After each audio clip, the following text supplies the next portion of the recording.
Nākošajam vārds ir Grīnbata kungam.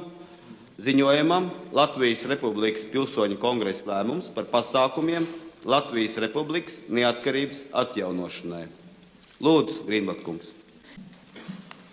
Godājumie kongresa delegāti un viesi, Latvijas Republikas pilsoņi un pārējie Latvijas iedzīvotāji.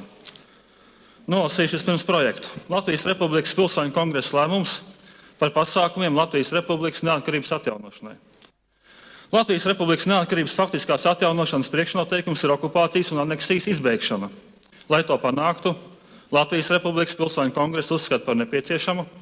Pirmais. Ar Latvijas Republikas diplomātisko pārstāvju un Pilsoņu kongresa pilnvaroto delegāciju starpniecību uzsākt starptautiskas sarunas. Pirmkārt, ar valstīm, kas atzīst Latvijas Republiku de jure, kā arī griezties pie Eiropas drošības un sadarbības apspriedes dalību valstīm ar lūgumu uzņemt Helsinku otrās apspriedes darba kārtībā jautājumu par Latvijas Republikas neatkarības atjaunošanu. Otrais. Uzsākt sarunas ar PSRS valdību, lai noslēgtu vienošanos par konkrētiem termiņiem okupācijas izbeigšanai un Latvijas Republikas neatkarības atjaunošanai 1920. gada miera līguma noteiktajās robežās. Trešais. Uzsākt sarunas ar Latvijas PSR augstāko padomi par iespējamo sadarbību Latvijas Republikas neatkarības atjaunošanā. Ceturtais. Koordinēt darbību ar Igaunijas un Lietuvas pilsoņu pilnvarotiem pārstāvjiem Baltijas valstu neatkarības atjaunošanā. Piektais. Sagatavot līguma projektus, kas paredz savstarpējo attiecību noteikšanu ar kaimiņu valstīm uz līdztiesības, savstarpējas interešu ievērošanas un apusēji izdevīgas sadarbības pamatiem. Sestais. Sagatavot Latvijas Republikas likumdošanas nepieciešamo izmaiņu projektus, kas jāapstiprina Latvijas Republikas konstitucionālajā likumdošanas iestādē, Saeimai. Septītais. Veikt priekšdarbus Latvijas Republikas drošības aizsardzības iestāžu un Nacionālās armijas atjaunošanai. Astotais. Veikt pasākumus pilsonības dokumentu apmaiņai Latvijas Republikas pilsoņiem. Noklausoties to visu, loģiski rodas jautājums, vai mums pietiks spēku to veikt, vai spēsim pāriet laipu, kas guļ virs bezdibeņa. Veiksmi šādos gadījumos bieži vien noteica ne jau laipas platums, cik tas vai gājējs tic tam, kas spēs tikt otrā pusē. Cik īstena ir mūsu ticība? Vai mēs ticam neredzamajai Latvijai, tai, kuras vairs nav, un tai, kuras vēl nav? Uz ko mēs varam droši paļauties šajā grūtajā ceļā? Pirmkārt, uz reāliem sabiedrotajiem, uz tādiem sabiedrotajiem, ar kuriem spēka ziņā esam kaut cik samērojami un kuri tāpēc nesteigsies izmantot mūs par bandiniekiem savās spēlēs. Tie būtu valstiskās neatkarības konsekvences atjaunošanas piekritēji Igaunijā un Lietuvā, Austrumeiropas valsts, kas uz savas ādas izjutušas Maskavas īpatnējo draudzību, valstis un tautas, kas netaisnīgi cietušas Otrajā pasaules karā un tāpēc vitāli ieinteresētas šī kara seku likvidēšanā. Visbeidzot, visi demokrātiski un nacionalistiski ievirzītie spēki Krievijā un tās sagrābtajās zemēs. Otrkārt, mēs varam paļauties uz saviem pretiniekiem. PSRS ir socialistiska valsts un varam būt droši, kamēr vien tajā pie varas būs PSKP, valdīs valsts īpašums un plānsaimniecība, tikmēr vispārējā ekonomiskā krīze padomjā padziļināsies. Bet novainoties ekonomikai, neizbēgami novājināsies arī militārisma un dezinformācijas mašinērija, kas ir galvenā lielvalsts kopā saturētāja. Ja šī lielvara tomēr vēl ir stipra, tad galvenokārt tāpēc, ka tai izdevies radīt jaunu tipu cilvēku ar zemu garīgu apvārsni, šauri materiālistiski centrētu, mazaktīvu ar pieticīgām prasībām pret dzīvi. Cilvēki, kas nepazīst nekādu tēvzemi, izņemot socialistisko. Ko mums pastākt ar šo cilvēku? Viņš spēj saprīt latviešu nāciju pat formāli brīvā valstī.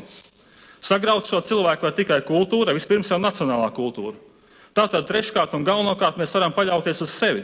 Ne tāpēc, ka mēs jau esam stipri, bet tādēļ, ka kļūt garīgi stipriem un nelokāmiem ir mūsu pašu varā. Lai cik reizi pagātnē mēs nebūtu cietuši, lai cik reizi viena nelaime vai traģēdija nebūtu kļuvusi par objektīvu cēloni jaunai nelaimei un traģēdijai, mums jāspēj pāraut šo aburto loku. Jārīkojas kā brīviem cilvēkiem, kas vadās ne tikai no tā saucamajiem objektīvajiem apstākļiem, bet ieklausās savā iekšējā balsī, sirdsapziņas balsī. Un šī balss teica, ka Latvijas valsts nav tikai mūsu tiesības, bet arī mūsu pienākums. Pienākums pret tiem, kas cīnījušies par Latvijas brīvību 7 gadsimtus, un pienākums pret tiem, kas nāks pēc mums, un kas varbūt nekad vairs nedzīvos Latvijas republikā, ja mēs to šodien nodosim. Mums jāpaļaujas uz to, ka Latvijas republikas pilsoņu pašapziņa mostas, jāpaļaujas uz to, ka visas partijas kustības un organizācijas, kuru mērķis Latvijas republikas valsts varas atjaunošana, Visi to biedri, kā arī neorganizētie Latvijas Republikas pilsoņi apzināsies, ka šobrīd mums nav svarīgāku uzdevumu, kā sniegt organizatorisku, tehnisku, finansiālu, intelektuālu atbalstu savam kongresam. Starp tuvākiem uzdevumiem šajā ziņā ir efektīvas dažādu kanālu finansiālās palīdzības sistēmas radīšana. Un beidzamais jautājums. Pēc 3 dienām Latvijas PSR augstākās padomes pirmā sesija. Vai mēs varam paļauties uz šo augstāko padomi? Varēsim, ja tā ies Latvijas Republikas valsts varas atjaunošanas virzienā. Bet šo ceļu nevar iezīmēt ar simboliem un nosaukumiem vien. Varbūt būs arī lati rubļu vietā un Ulmans pie prezidenta pils vietā, kur tagad to stāv Stučka. Par Latvijas Republikas valsts varas konsekventu atjaunošanu varēs runāt vienīgi tad, ja tiks ievērot 2 nosacījumi. Pirmais. Latvijas Republikas 1922. gada satversmi var grozīt tikai Latvijas Republikas pilsoņi, vai nu tieši vai caur saviem pārstāvjiem. Otrais. Latvijas Republikas pilsonības piešķiršanas kārtību citu valstu pilsoņiem var lemt vienīgi Latvijas Republikas pilsoņi. Ko man pasākt? Būtu ļoti normāli, ja šodien tā jautātu katrs Latvijas Republikas pilsonis. Bet atbilde var būt tikai tāda, kādu dot jebkuras valsts apzinīgs pilsonis.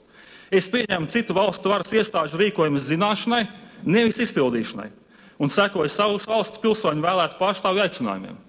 Šī pagaidām vēl daudziem grūti izpildāmā prasība tāda nebūs, ja sapratīsim, ka vairs un vēl neredzamā Latvija ir augstāks pakāpes realitāte nekā Latvijas PSR, kurā 50 gadus savās mājās esam jutušies kā svešinieki. Paldies par uzmanību.